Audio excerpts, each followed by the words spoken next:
All right, welcome to the screencast on Arrow's impossibility theorem.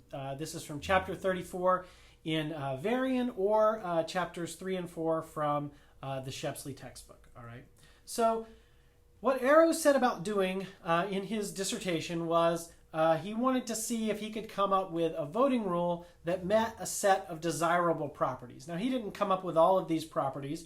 These had been floating around since the time of Condorcet and Borda because people were interested in coming up with voting rules that would do good things. Not cycling is going to be one of those things. And we already know from Condorcet's vote cycle that that's always going to be on the table with pairwise majority rule. What Arrow wanted to say is, well, maybe it's just a problem with pairwise majority rule. Maybe there is some rule out there that will meet a set of desirable criteria. All right.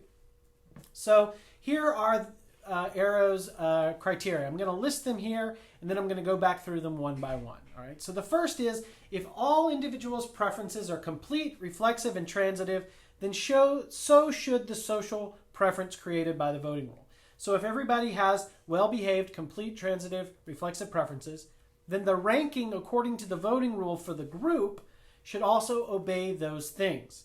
We've already seen with pairwise majority rule, you can have individuals who all have transitive preferences, but the group choice can be intransitive. So we already know pairwise majority rule violates this one. All right, so that's an example of a violation. 2, if every individual ranks the thing X, the outcome X, the alternative X, before the alternative Y, then the voting rule should rank the alternative X before the alternative Y. So if everyone wants something, that should be what the voting rule returns. All right. The third thing is that social preference between X and Y should only depend on individuals' preferences between X and Y. All right.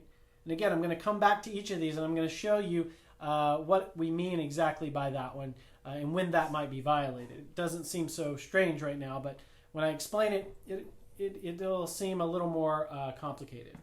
Number 4, and Varian doesn't explicitly mention this one in the book. He kind of lumps it in with number 1, but I think it's important to pull it out and mention it explicitly, and Shepsley does mention this one as its own criteria or its own desirable property. And it's 4, people should be able to have any preferences that they want as long as it satisfies complete, transitive, and reflexive. All right. So if your preferences are complete, transitive, and reflexive, you can have those preferences. All right. And so those are the 4. Now let's go through them one by one. The first one is called the rationality assumption. If all individuals' preferences are complete, reflexive, and transitive, the resulting social preference created by the voting rule should also be complete, reflexive, and transitive. All right. The next one is Pareto optimality or unanimity rule.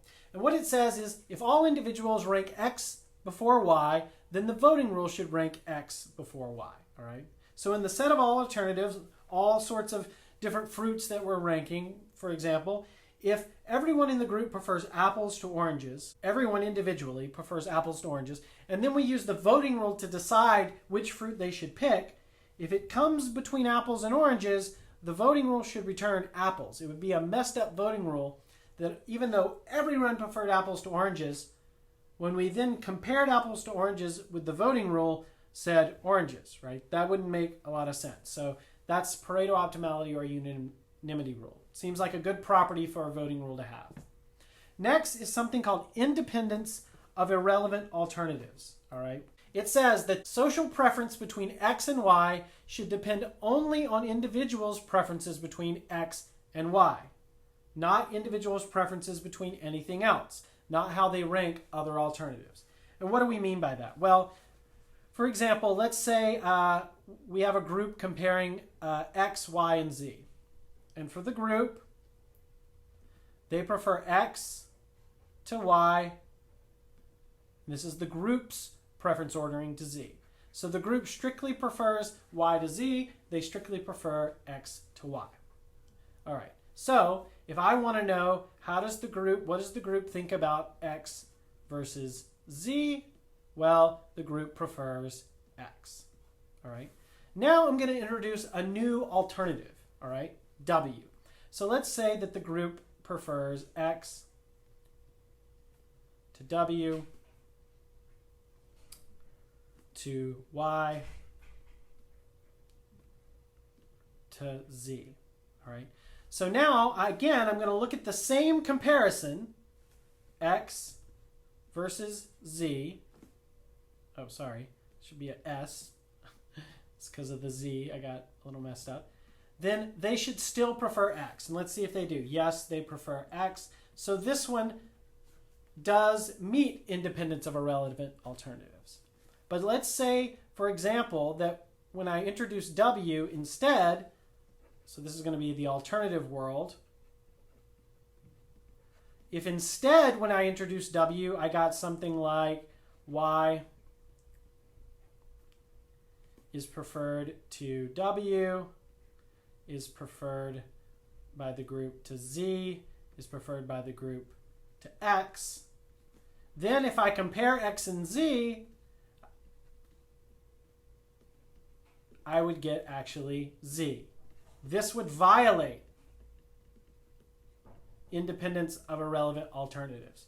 So if the pairwise comparison switches when all I've done is add a new alternative, then that's a violation of independence of irrelevant alternatives. And as it turns out, there are voting rules that violate this rule. If I'm comparing x and y, and then I introduce another alternative and go back and look at x and y, it can flip, actually. So that's why this is an important component that Arrow thought that good voting rules should obey independence of irrelevant alternatives. Okay? And the last one is universal domain. And that was the one where you can have any preferences that you want as long as your preferences are complete, reflexive, and transitive.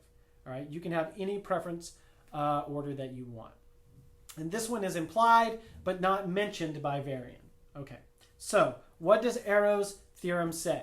All right. Arrow's impossibility theorem says the only voting rule that satisfies 1, 2, 3, and 4, the only one that will give you all of those is a dictator. All right. So that's often called the fifth criteria for Arrow's theorem is no dictator. All right. And if you include that, then there's no rule that can meet all of them. All right. There's no rule that can meet all 5 of those criteria. In Varian's way of saying it, there are 4, and there's only one that meets the 4, and that it's a dictator. Well, we don't usually like dictators as a voting rule. That's not a very good voting rule. All right. So which of these others have to give? We don't want to give up and say, let's have a dictator. All right. So the non-dictatorial voting rule requires that we give up at least one of the properties, 1, 2, 3, or 4. All right. So which of these do we want to give up? Well, as it turns out, certain voting rules violate one of these and certain rules violate the other most of the time. All right. And this is why I added the 4th one, because Varian, we're going to want to be clear about which kinds of rules violate which one of these, and he kind of muddles the point here. All right. So we usually have to give up 3 or 4. We have to give up universal admission of preferences. We have to say there are certain preferences you're not allowed to have, or we have to give up independence of irrelevant alternatives. All right.